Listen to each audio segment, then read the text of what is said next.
dar el tiempo correspondiente a cada uno. Les agradezco el tiempo y que nos puedan explicar en qué se refiere estos dos programas y cómo funcionan, más que todo para que veamos nosotros desde el punto de vista de agricultura también cómo afectan algunas acciones que hacemos nosotros dentro de áreas protegidas. Muchísimas gracias. Bienvenidos. Gracias y gracias por el espacio. Y gracias por ponerme ahí de primero, porque pues tengo una reunión después y voy a tratar de darles la idea del programa 31 lo más ejecutiva posible. Bueno, pues como ustedes saben, la Ley Marco de Cambio Climático en el 2013 pues abrió una ventana de posibilidades para programas de reducción de emisiones. Y en el artículo 22 pues se reguló que tanto el Estado como propietarios privados y poseedores podrían ser titulares de proyectos. Entonces, abrió una ventana de posibilidades, pero también limitó algunas acciones que implementadores podían realizar para poder obtener un pago por resultados. Y es que estaba limitada la titularidad de las reducciones de emisiones.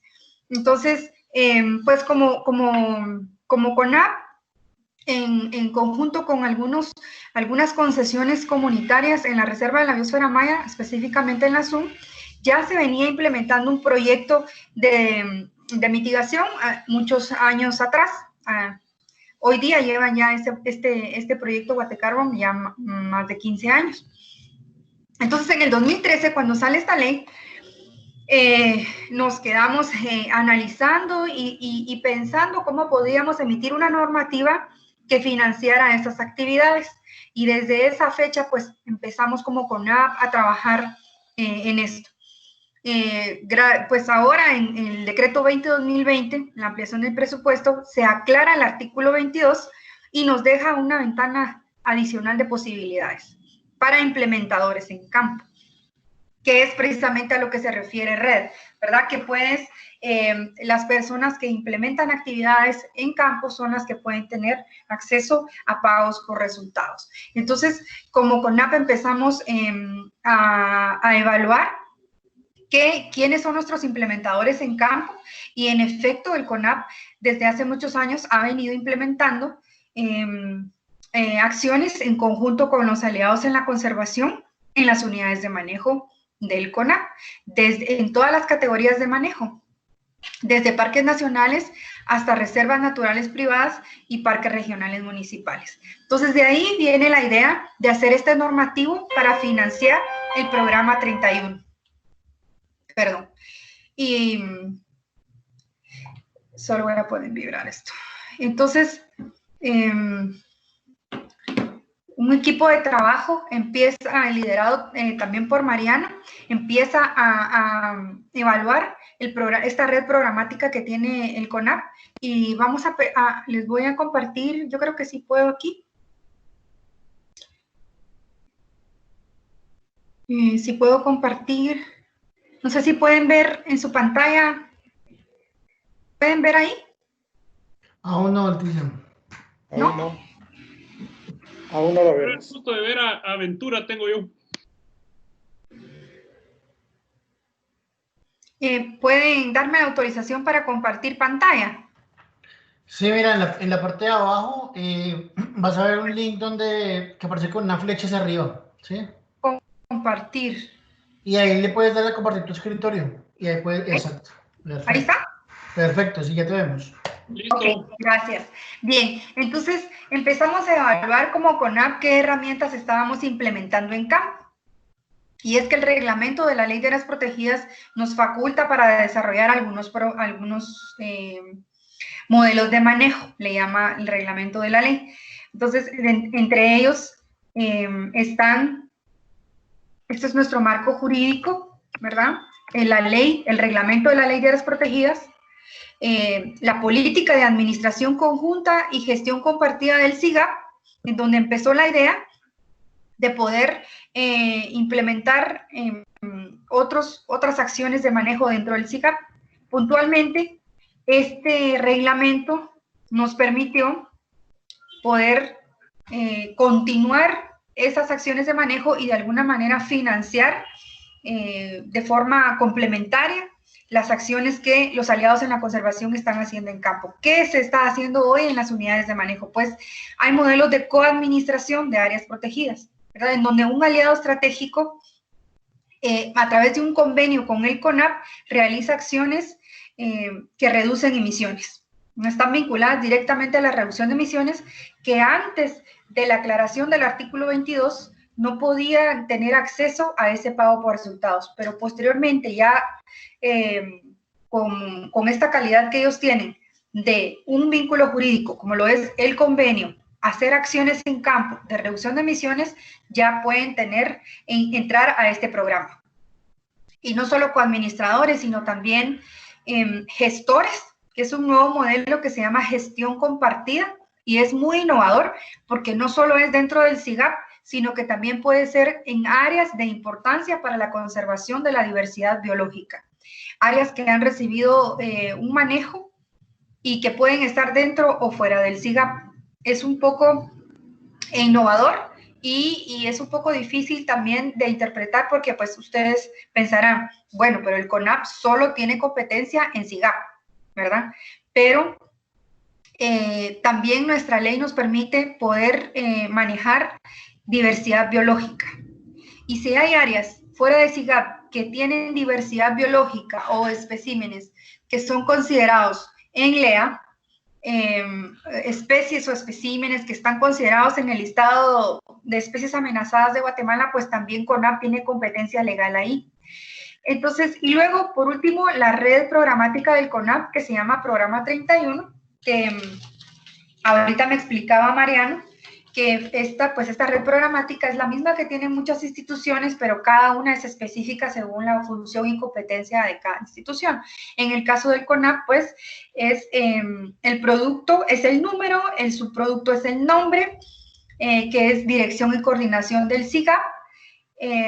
A lo que vamos es que estas 5 acciones identificadas acá son las que a través de un convenio pueden ser implementadas en el SIGAP y que en algún momento podrán reducir emisiones. Cuando hablamos de dirección y coordinación, aquí es donde aplica específicamente los modelos de manejo del reglamento que les mencionaba. La coadministración de áreas protegidas, la gestión compartida y la administración conjunta. En el segundo, protección y conservación para el uso sostenible del SIGAP y la diversidad biológica. Estas son acciones de protección y conservación que hoy día ya se hacen en las diferentes unidades de manejo. Únicamente no estaban siendo financiadas por el CONAP porque los convenios son puramente de cooperación, ¿verdad? Los convenios no tienen esa cláusula que esté vinculada a un programa de reducción de emisiones. Y con esta normativa que CONAP está generando, a través de adendas, ampliaciones o nuevos convenios incluso, generaremos esas cláusulas para poder enmarcar las acciones en acciones de reducción de emisiones y poder ceder esos derechos sobre las reducciones de emisiones al CONAP, y esta a su vez iniciará las sesiones correspondientes para obtener un pago por resultados. La tercera es investigación para la conservación de áreas protegidas y diversidad biológica. Estas pueden ser acciones complementarias, mediante las cuales pues las personas en campo pueden optar a hacer una investigación en lugar de hacer un cambio de uso de suelo, por ejemplo. En el 4, desarrollo sostenible para la conservación de los recursos naturales, también puede ser una actividad complementaria. Medidas de adaptación y mitigación al cambio climático, esta es bastante específica. Esto es más o menos un poco de lo que les decía. Y esta es nuestra propuesta de normativo para financiar actividades del programa 31 del CONAP y que contribuyen a la reducción de emisiones en el SIGAP. Estos son los considerandos, los voy a pasar rapidito, son un poco aburridos. Y aquí vemos el objeto de esta normativa y es desarrollar requisitos, condiciones habilitantes y el procedimiento para financiar las actividades del programa 31 que contribuyen a la reducción de gases de efecto invernadero en el marco de un programa de reducción de emisiones y eventualmente un acuerdo de pago, ¿verdad? Un NERPA. Objetivos específicos pues son fortalecer el SIGAP, articular el SIGAP, implementar acciones que reducen emisiones. Aquí pues esto ya se está haciendo, y capitalizar al CONAP sobre todo. Voy a conectar aquí. Listo. Uy, me movió muy rápido. Perdón. 2. Importante. Aquí en el artículo 7, nosotros identificamos las 5 acciones que ya les expliqué más arriba. ¿Cómo se va a interpretar este normativo? Y aquí hay condiciones habilitantes y de elegibilidad. Este es importante, ¿verdad? Dentro de las condiciones habilitantes, estar desarrollando o gestionando un modelo de manejo con al menos 5 años de experiencia.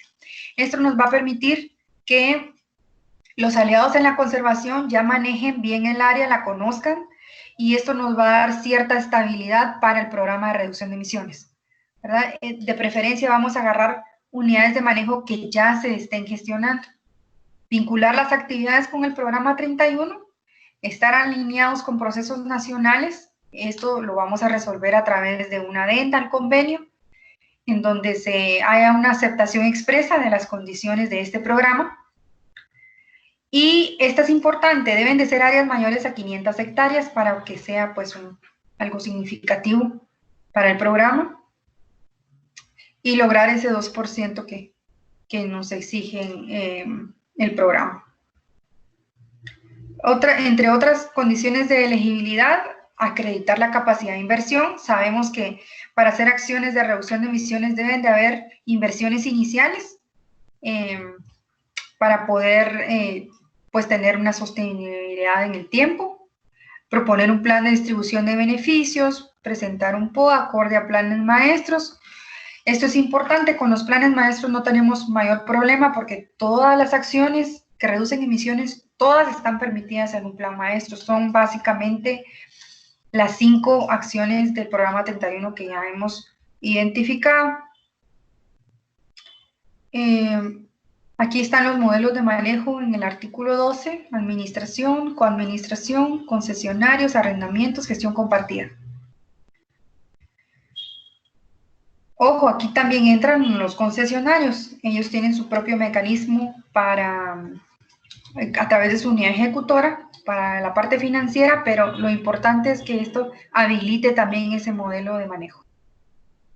Aquí viene un poco más del procedimiento administrativo, que incluirá recepción de solicitudes, un registro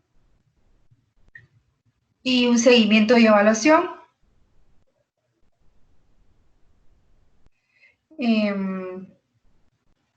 Aquí viene lo importante, la transferencia de la titularidad de las reducciones al CONAP, conforme a los lineamientos y condiciones que establezcan los programas que apoyarán financieramente actividades que se regulan en este normativo, es decir, conforme a los requerimientos de un programa mayor, un programa marco, como lo es el PRE. Promoción y divulgación, y aquí tenemos un poco de los pasos a seguir, que eso ya es el procedimiento administrativo interno que tomará aquí en el CONAP para poder aprobar el normativo, y también los lineamientos técnicos. Estos son importantes porque estos nos van a indicar cómo se va a operar en campo finalmente este normativo. No sé si tienen alguna duda o comentario.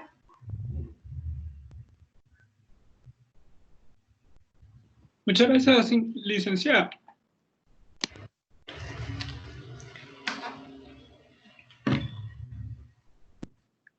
¿Alguien tendrá algún comentario o pregunta hacia la licenciada? ¿Puedo, ingeniero? Respecto a los beneficiarios o quienes son candidatos a aplicar, si están ahí personas individuales o jurídicas, y si podemos tener acceso ya al normativo o al reglamento que ustedes van o están preparando. Muy bien. Sí, los que son inicialmente las personas que están haciendo acciones en campo hoy día, los que ya tienen un modelo de manejo implementado, al menos con 5 años de estar en campo, esto es indistinto a si es persona individual o jurídica.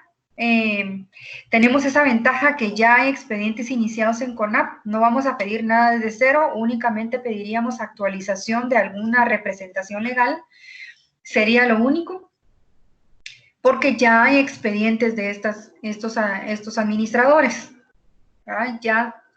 Ya tienen la mitad del procedimiento realizado.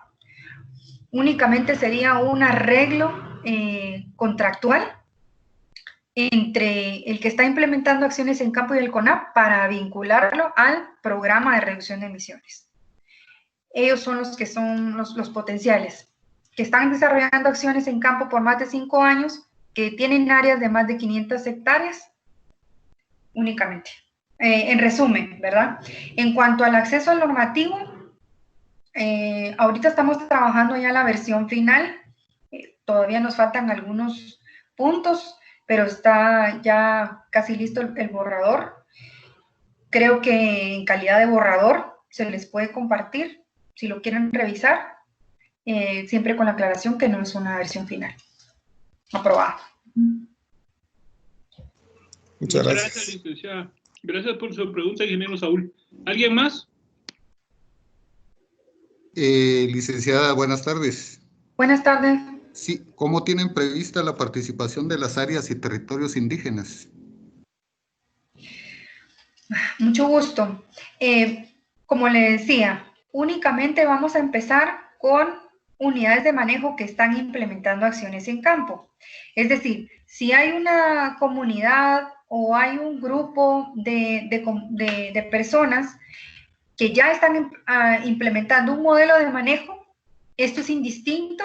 Si son comunidades indígenas, igual pueden participar, siempre que ya estén implementando acciones en campo por más de 5 años y que sean hectáreas mayor a 500 hectáreas.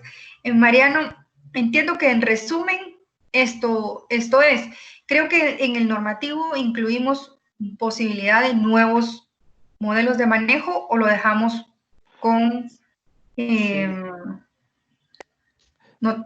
Sí, Leti, buenas tardes a todos, compañeros. Sí hay la posibilidad de nuevos modelos de manejo, y el tema de pueblos indígenas también está resguardado porque uno de los principios son las salvaguardas. Hay salvaguardas específicas de pueblos indígenas, entonces ellos son una comunidad vulnerable según los estándares de cambio climático.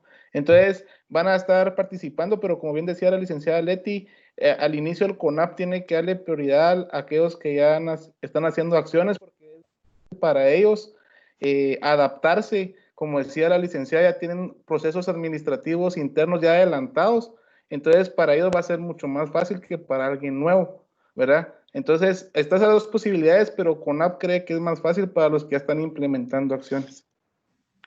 Gracias, Mariano. Muchas gracias.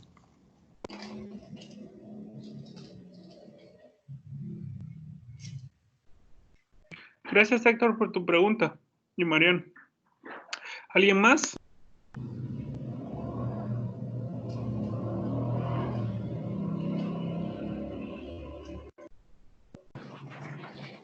Licenciada, yo solamente, si pudiera hacerme el favor de compartirme la información que nos ofreció, yo se lo comparto a los participantes.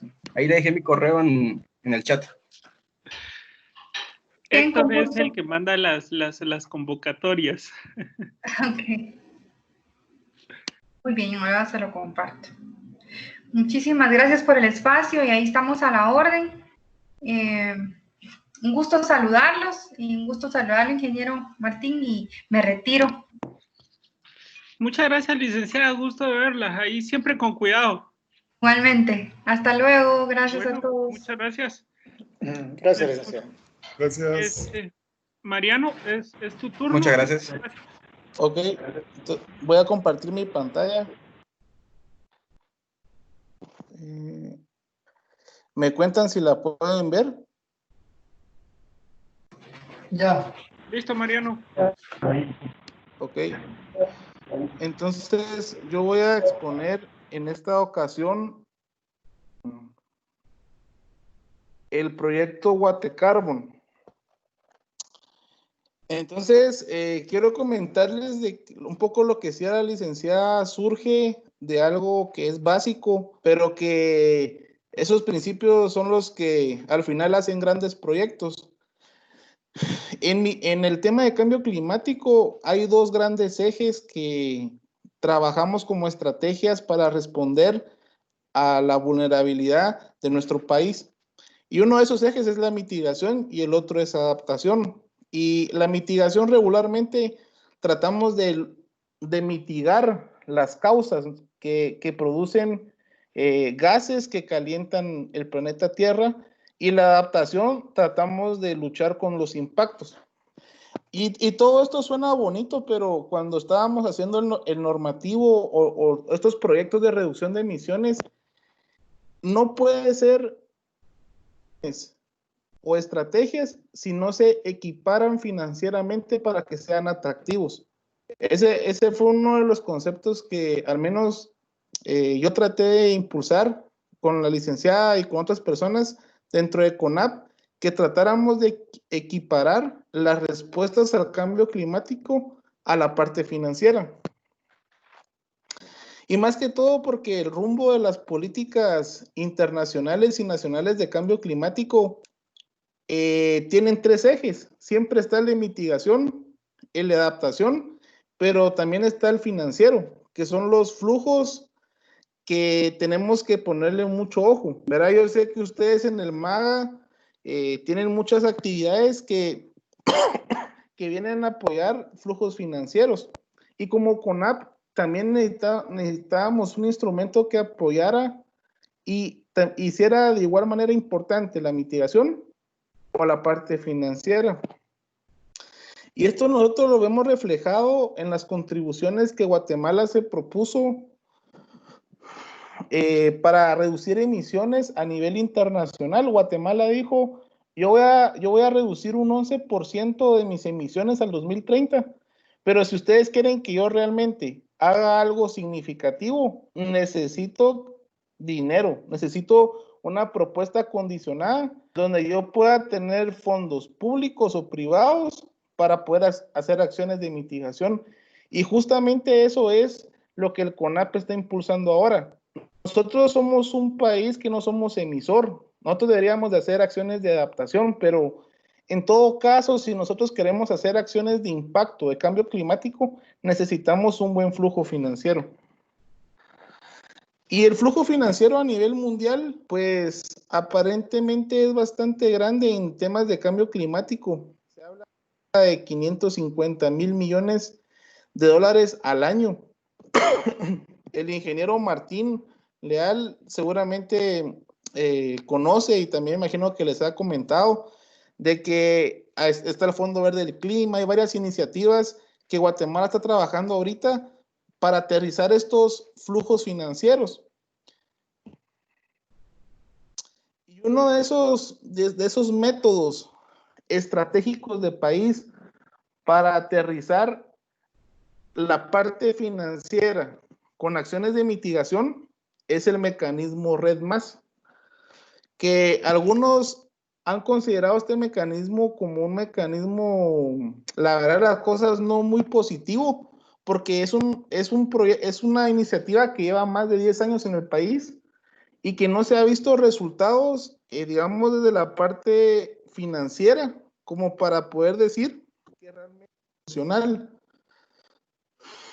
Actualmente en el 2020 estamos en esa fase como país y aquí está involucrado el MAGA, está involucrado el INAV, está involucrado el Ministerio de Ambiente, está involucrado el CONAP, están involucrados plataformas territoriales, que todos los que buscamos es pagos por reducción de emisiones. Y esa es un poco la visión que como CONAP tenemos desde la parte técnica de cómo hacemos para equiparar la mitigación con la parte financiera.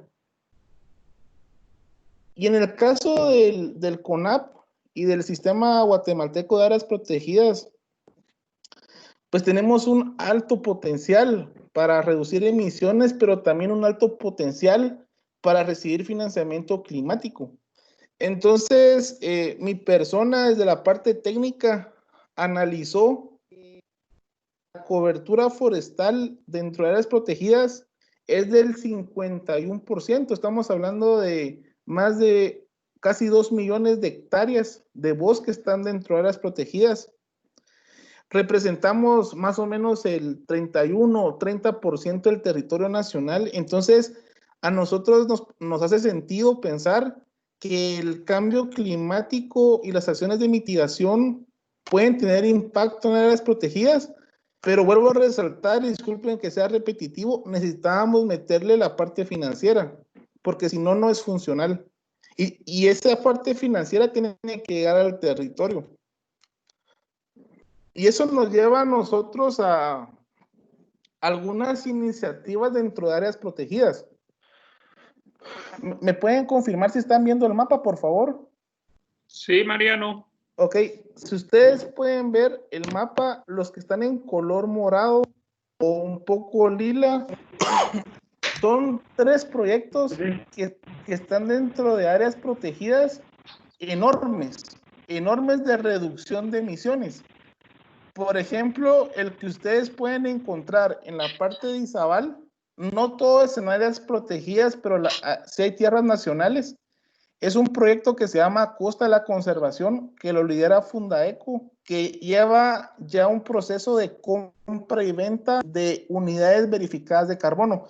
Ese es el término comercial de una tonelada de dióxido de carbono equivalente en el mercado. Y todo esto se logra evitando el cambio de uso de la tierra. Y entonces es un proyecto enorme. Tenemos en la parte de Petén, el del que yo voy a hablar hoy específicamente, en la parte norte, que es el proyecto Guatecarbon, que es de al menos 700,000 hectáreas. Y hablábamos, el total de bosque en áreas protegidas es de casi 2 millones. Entonces, mucho del bosque está en la parte del proyecto Guatecarbon. En áreas protegidas, la mayoría está en ese proyecto, que lo voy a explicar en esta tarde. Y en la parte, digamos, de Petén también encontramos otro parche morado, que es el proyecto liderado por defensores de la naturaleza y se llama Bosques para la Vida, pero también tiene tierra del Estado, es decir, áreas protegidas.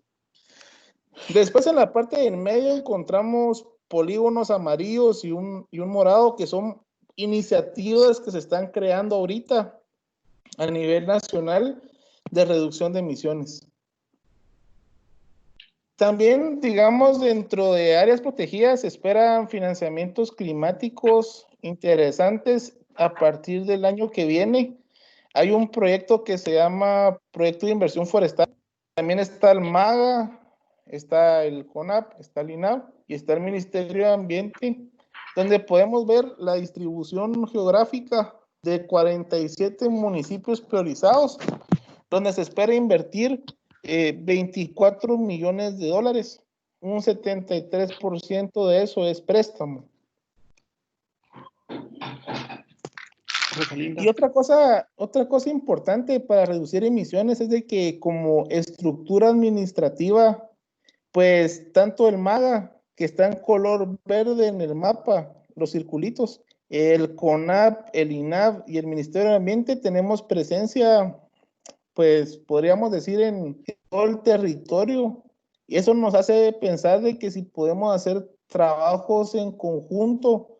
Yo siempre he pensado que el CONAP tiene territorio, digamos, ya establecido, ¿verdad? Ya casi que adscrito a CONAP. Estamos hablando de un 30% del territorio, aunque todavía falta un proceso de actualización, pero se pueden hacer actividades interesantes. Con el MAGA, por ejemplo, en la zona de amortiguamiento de Petén, que es enorme, la ley de áreas protegidas permite hacer agricultura y ganadería sostenible. Así dice el reglamento de la ley. Y digamos, hay varias cosas que son interesantes a partir de la estructura administrativa de las instituciones. Mencioné todo este antecedente para que ustedes me puedan entender lo importante que es equiparar las acciones de mitigación con la parte financiera.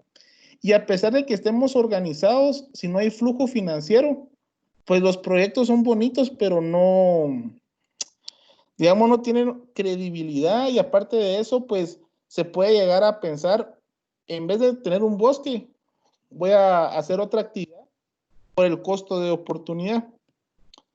Y digamos, aquí uno puede ver que el proyecto Guatecarbon es un proyecto que está en la reserva de la biosfera maya.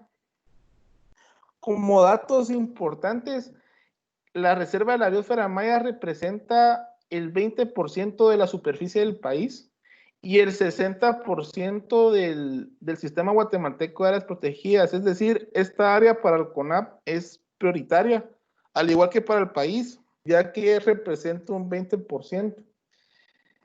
Aparte de eso, se estima actualmente que el 72% de la superficie se mantiene conservada, a pesar de todas las amenazas como incendios, actividades ilícitas y una serie de cosas, todavía se mantiene un 72%. Y aquí lo podemos ver gráficamente, cómo es que ir viendo ahí cómo los puntitos en blanco van aumentando, pero lo que está en rojo, el polígono en rojo, no aumenta. Y eso se debe a algo, porque en ese polígono en rojo se encuentran las concesiones forestales. Alrededor sí se ha deforestado bastante, pero adentro de esa parte, que se conoce como la zona de usos múltiples de la reserva de la biosfera maya, se sigue conservando. Aquí hay un mapa de quiénes son las concesiones y unidades de manejo del proyecto, que abarca todo esto. Como les decía, estamos hablando de al menos 700,000 hectáreas de territorio. El proyecto está dividido en dos. El CONAP es el proponente en representación del Estado de Guatemala y como coproponentes son las 9 concesiones comunitarias y 2 industriales. ¿Cómo está organizado el proyecto? Pues el proyecto tiene como a la cabeza al proponente, que en este caso es CONAP, y los concesionarios. En la parte media de ejecución se encuentra un coordinador, un gerente, y que también coordina las acciones implementadas en campo. Contamos con asesores, Rainforest Alliance y WCS han apoyado mucho al proyecto como asesores técnicos. ¿Cuál ha sido el estado actual del proyecto desde el punto de vista de cambio climático? Y lo podemos resumir de esta manera. Inició en el año 2006 el análisis y digamos la creación del proyecto y tal vez este estado actual les va a mostrar a ustedes lo que yo mencionaba al inicio. Si hacemos acciones de mitigación, pero no lo equiparamos a la parte financiera, todo esto queda en parte técnica, no queda en parte de funcionamiento. En ese sentido, como les menciono, desde el 2006 hasta el 2013 se estructuró el proyecto. Es decir, fueron una cantidad de años significativas y todo esto permitió tener un estándar voluntario de carbono. Guatecarbon tiene 2 estándares, uno de carbono y uno de diversidad biológica. Ya les voy a explicar más adelante. Aparte de eso, la metodología, que no me voy a detener a eso en este momento porque es algo complejo entenderlo. La metodología ha permitido que ya esté validado y verificado lo que se propuso en el PDD, que es como el documento técnico, y se logró ya tener una verificación de unidades reducidas de carbono y ya está el proyecto Guatecarbon para comprar y vender. Y les quiero decir de que Guatecarbon tiene 1.2 millones de toneladas de carbono equivalente listas para vender en el mercado de carbono. Y el mercado de carbono se puede vender 1 tonelada a $17 o a $1. Eso va a depender, digamos, de la oferta y la demanda.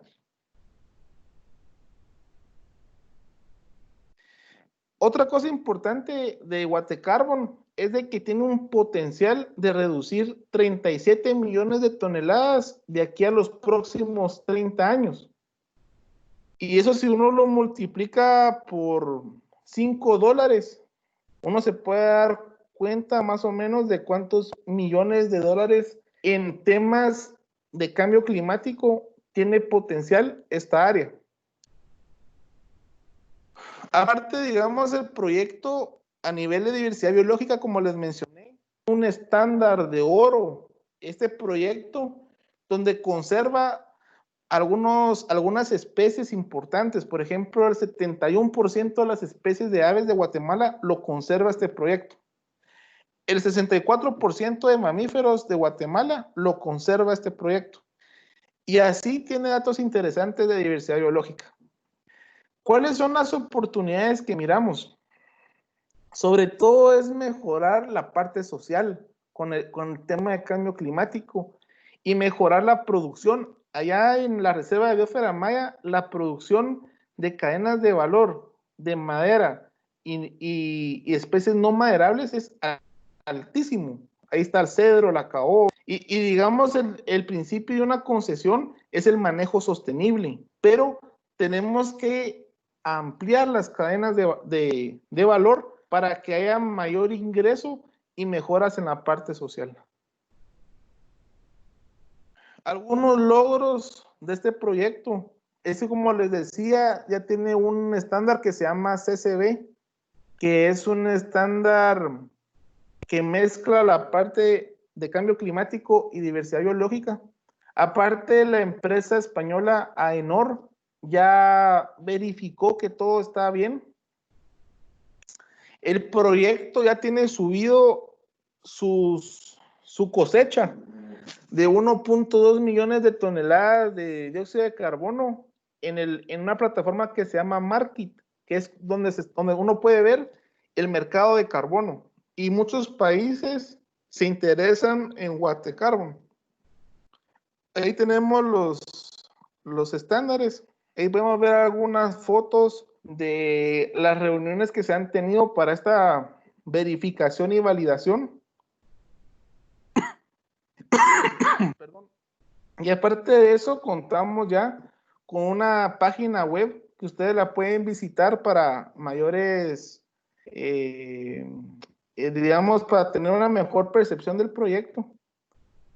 Y bueno, esta es como la ficha técnica de resumen del proyecto, que no me voy a detener a eso porque es bastante complejo las siglas, pero en realidad este es un esfuerzo de país porque es en tierras nacionales y aquí podemos ver cómo es que el proyecto Guatecarbon ha sido llevado a nivel internacional como un proyecto bandera del país, porque es un proyecto en tierras del Estado que a todos nos debería hacer sentir orgulloso el poder tener un proyecto de cambio climático de esta envergadura. Pero voy a terminar mi presentación con algunos datos que son los más importantes, que fue el objetivo de mi presentación: equiparar la parte de mitigación con la parte financiera. Entonces, hablemos de la parte financiera y hablemos de cuánto significa el normativo financieramente que acaba de presentar la licenciada Leticia anterior a mi participación. El proyecto Guatecarbon ya tiene verificado 1.2 millones de toneladas. Eso quiere decir que si lo vendiéramos a $3, que es lo más bajo del mercado, ahorita el CONAP podría percibir 26 millones de quetzales, que no tiene ahorita, digamos, en este momento no lo tiene. Esto es algo extra. Y lo interesante de esto es de que se estima de que un 48% se vaya a las comunidades directamente, que no pase por CONAP, sino que se vaya a las comunidades, y el restante sí para la institución, pero para hacer acciones en el área. Si ustedes ven la tabla en verde claro, en el programa de reducción de emisiones, que es un programa de la última fase de red, ahorita Guatecarbon y el proyecto Bosques para la Vida en las áreas del Estado están representando para CONAP y digamos con un desempeño de un 40%, es decir, dando un 40% de su potencial. Con el proyecto de Defensores de la Naturaleza podríamos apalancar 22 millones de quetzales.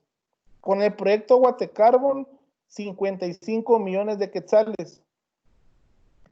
Y en el resto de áreas protegidas que decía la licenciada Leti, donde puede aplicar el CONAP y sus socios estratégicos con un 2% de desempeño, lo más bajo de desempeño de reducción de emisiones, estaríamos recibiendo 76 millones de quetzales, un aproximado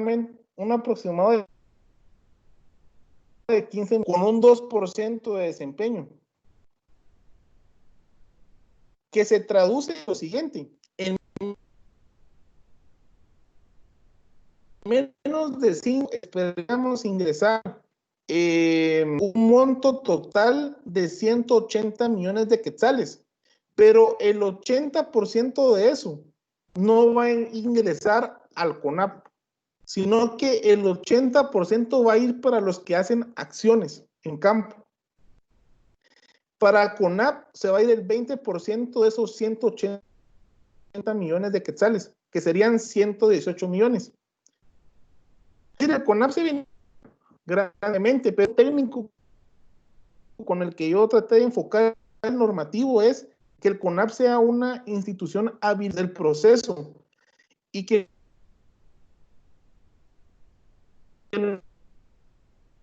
los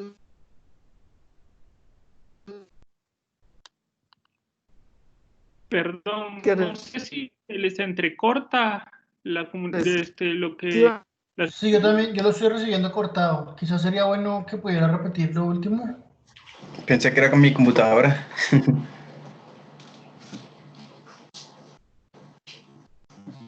¿Aló? ¿Aló? Sí, Mariano. ¿Sí? ¿Me escuchás? Sí, ¿dónde me quedé? Lo que sumaban todo, los 180, si no estoy mal. Ok. Bueno, yo creo que ahí terminaría mi presentación porque lo demás era gente dentro de la institución, pero básicamente esa sería mi presentación, estimados compañeros, y quedaría a la espera de cualquier pregunta o comentario. Muchas gracias, Mariano. Abramos el espacio para poder hacerle preguntas a Mariano respecto a su presentación.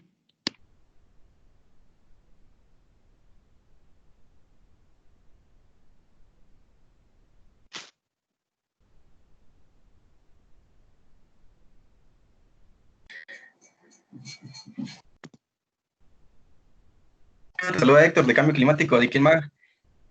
Sí. Mira, yo tengo una consulta, o no sé si o de pronto no me quedó muy claro, pero por ejemplo, mencionabas que, digamos que a la hora de poner a la venta lo más barato posible la tonelada de carbón sería de $3, ¿verdad? ¿Qué pasos faltarían para poder, digamos, que percibir esa cantidad ante ustedes, digamos, o qué pasos faltarían o qué están esperando para hacerlo, digamos, o algo así me... Sí. No, muy buena pregunta. Muy buena pregunta. La respuesta es de que estamos esperando este normativo, justamente que sea aprobado por el Consejo. Les quiero decir de que Guatecarbon tiene varias novias, por así decirlo. Nos han buscado empresas de aviones, nos ha buscado iniciativas internacionales de países como Alemania, Inglaterra, Australia. Hay muchas personas interesadas en este mercado y entonces, digamos, lo que trato de comunicar aquí también es de que, así como el MAGA tiene mucho campo, digamos, para captar fondos y realmente hay un mercado bien interesante. Entonces, lo que le ha faltado al CONAP era un normativo que lograra aterrizar todo y ahorita lo estamos haciendo. Primero Dios, con la aprobación del Consejo ya podríamos vender estas unidades de carbono.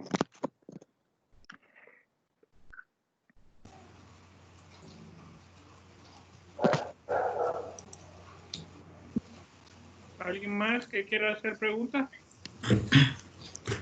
Sí, Mariano. ¿Sí?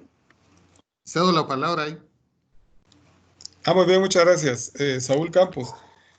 Mariano, sabemos de que muchas de las áreas o en todas las áreas se tiene conflictividad por comunidades invasoras, principalmente para llamarlo por su nombre, pero cuando se da el apoyo con este financiamiento va a llegar a las unidades o a las entidades o las organizaciones que ya están interviniendo. ¿Cómo se sabe o qué podrían hacer para que estos beneficiarios o estas personas se les podía dar un incentivo, pero no dentro de las comunidades, para poder ir resolviendo estos problemas de invasión?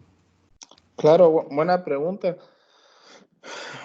Digamos, acá hay algunos principios que la licenciada Leti no terminó de exponerles, pero uno de los principios muy importantes de este mecanismo es de que es un pago por resultados.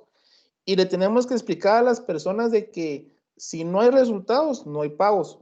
Eso quiere decir que una persona que va a aplicar tiene que ser consciente de que si hay un área de ingobernabilidad y hay muchos temas que tratar, que el CONAP ya tiene bien identificadas esas áreas.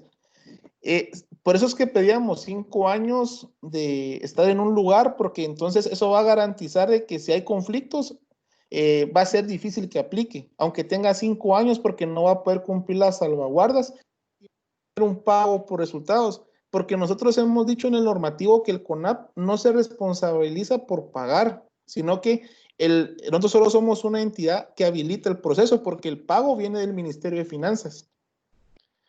Entonces, nosotros vamos a ser como los que monitoreamos que todo esté en orden.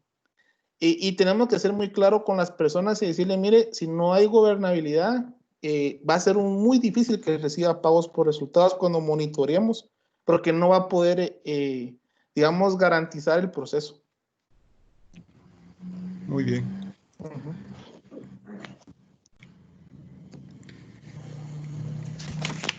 Sí, Mariano, gracias por la presentación. Mi consulta es cómo determinaron que al CONAP le toca el 20% de utilidades. Es decir, hay un estudio prospectivo acerca de las amenazas de la RBM o un aproximado actual de cuánto invierte el CONAP en la RBM y cuál es la brecha.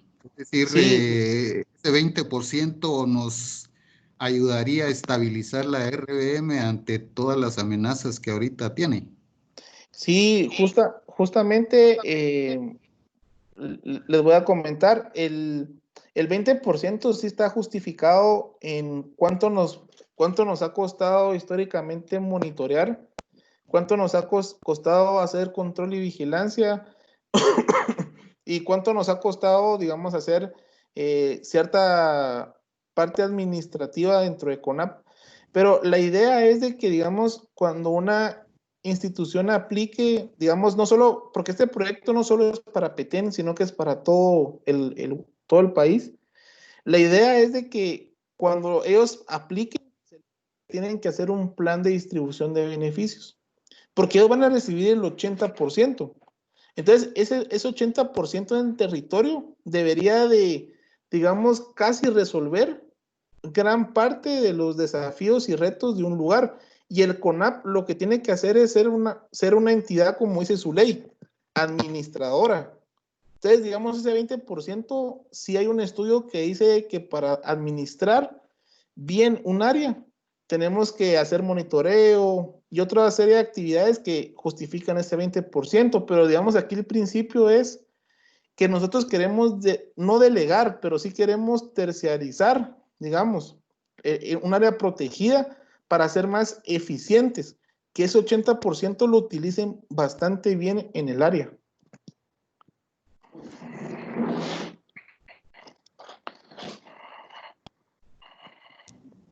Gracias.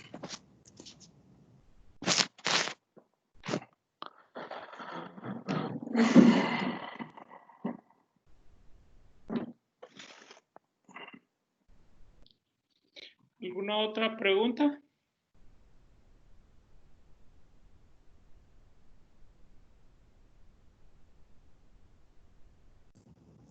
Sí, tal vez otra, Martín. Sí, Héctor. Sí, en el mapa de actores o de instituciones, mostraba usted al CONAP, al MAGA, al INAV. ¿Cómo ven a las autoridades locales, a las municipalidades? ¿Cuál va a Sí, ser el rol sí. ahí? Porque algunas son facilitadoras, ¿verdad? Sí, de hecho, las municipalidades pueden aplicar porque dentro del sistema guatemalteco de áreas protegidas están los parques regionales municipales, que es una de administración de las áreas protegidas. Entonces, nosotros estamos abriendo la puerta para que ellos también puedan participar. Si hay un parque regional municipal, puede ser uno de los beneficiarios de este proyecto.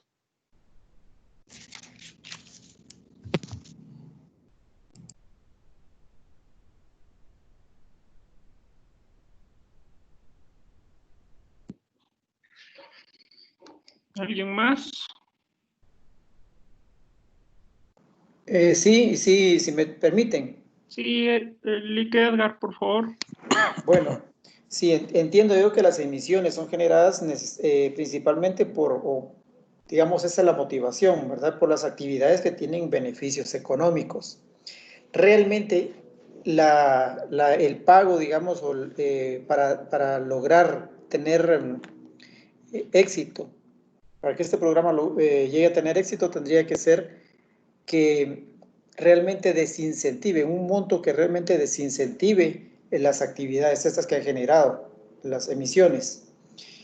Pero también tiene que ser algo ágil, es decir, si se pasa mucho tiempo en llegar a captar recursos o un pago por el cambio de esa actividad, como que no va a ser tampoco de interés para la gente.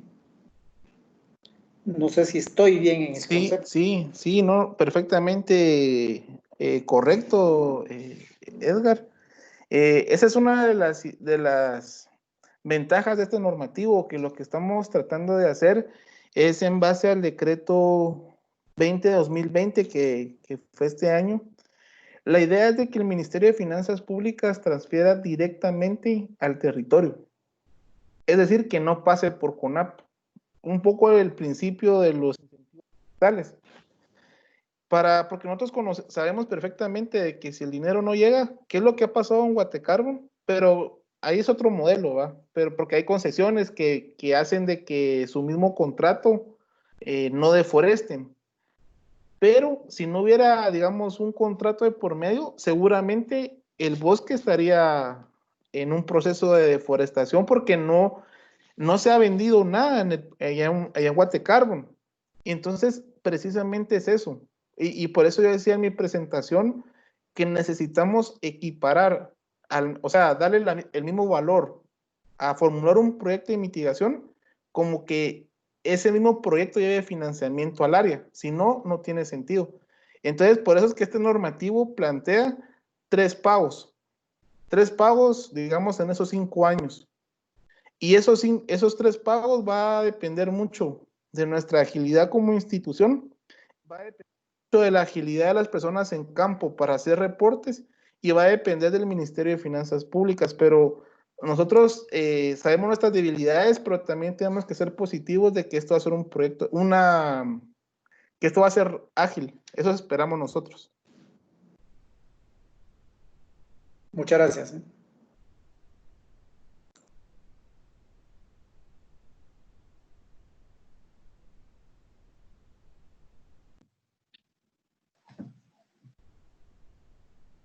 ¿Alguien más que Mariano, disculpa una pregunta. Sí, Héctor. Ahorita mencionaste algo sobre ¿qué sería la capacidad de la gente de reportar? ¿Ustedes como CONAP o cómo ven la parte sería de capacidad en poder reportar adecuadamente? ¿O cómo ven este tema? Sí, nosotros sabemos de que para poder generar de verdad un buen reporte, necesitamos un buen proceso de socialización como primera cosa. Pero tenemos una ventaja. El CONAP tiene direcciones regionales que ya tienen muy claro cómo se hacen algunos reportes de planificación, como los POA, etcétera. Entonces, lo que nosotros queremos hacer es utilizar ese mismo formato, ¿verdad?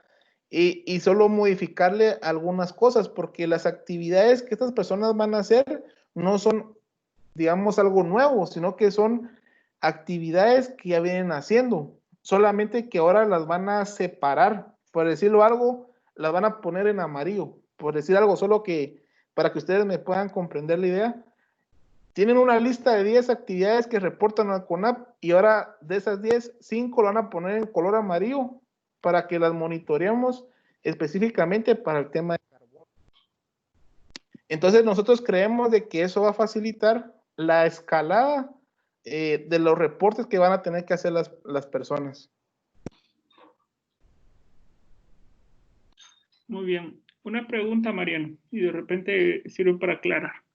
El lunes pasado habló Flor, la ingeniera Flor del Ministerio de Ambiente, y hablaba de un registro. ¿Ustedes están vinculados a ese registro de proyectos en la venta de carbono? Sí, Martín, efectivamente es uno de los requisitos para que puedan ingresar las personas que se puedan registrar en el registro de proyectos del Ministerio de Ambiente del artículo 22.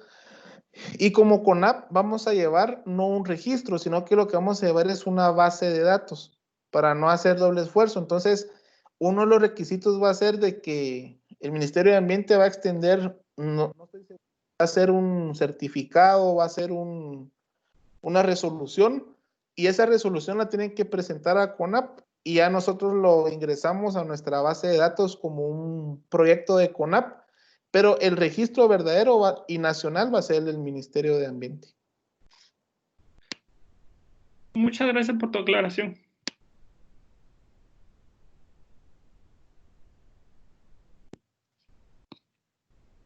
¿Alguna otra pregunta?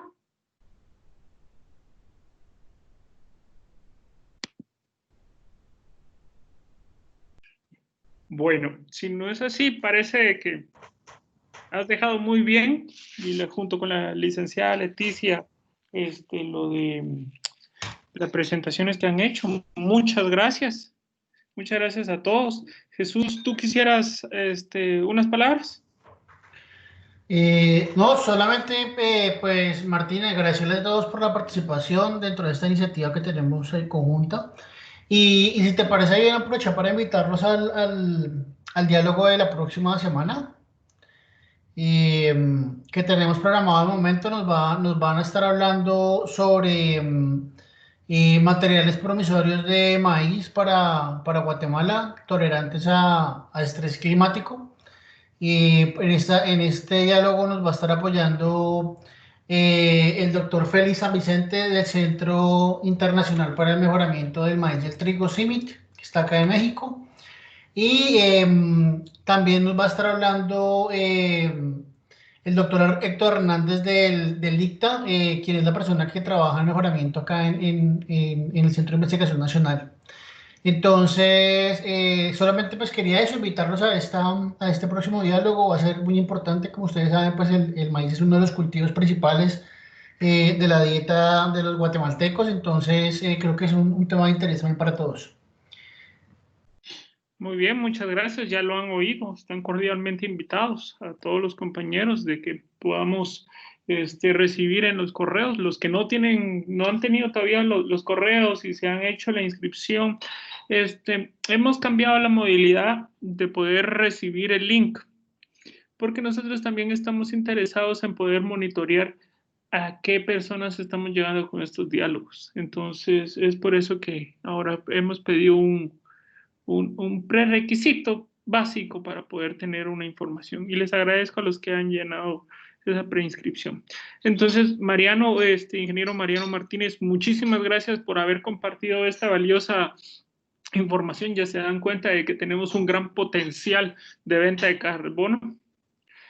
CONAP lo está manejando muy bien y con personas que tienen esa visión como Mariano, aterrizan perfectamente lo que se ve en campo. Así que éxitos, Mariano, muy buen trabajo que hacen en conjunto con Guatecarbon. Yo lo he visto, muchas veces ese divorcio que existe público-privado es bien como marcado, pero en este caso estamos viendo que el trabajo en conjunto entre público-privado está dando muy buenos resultados y que sea de éxitos. Así que gracias por su tiempo, compañeros de CONAP. Y nos estamos viendo el próximo lunes a las 2:30 y empezamos 2:37. Muchas gracias. Buen inicio de semana a ustedes y a cuidarse. Muchas gracias a todos y gracias por la invitación. Saludos a todos. Feliz día. Muchas gracias a ustedes también y solamente quisiera pedirles de favor copia de la presentación que hicieron, si fueran tan amables. Con mucho gusto. Gracias por la información, compañeros. No sé si hay que dar el correo electrónico aquí, hay que anotarlo en el chat. No, yo voy a platicar con Héctor para que los pueda compartir a todos, porque muchas gracias. Sí, a cada uno. Muchísimas gracias, les agradezco. Pasen feliz tarde. Feliz tarde. Feliz tarde. Muchas gracias. Gracias. Feliz tarde, muchas gracias. Feliz tarde. Feliz tarde. Buenas tardes. Feliz tarde, ingeniero.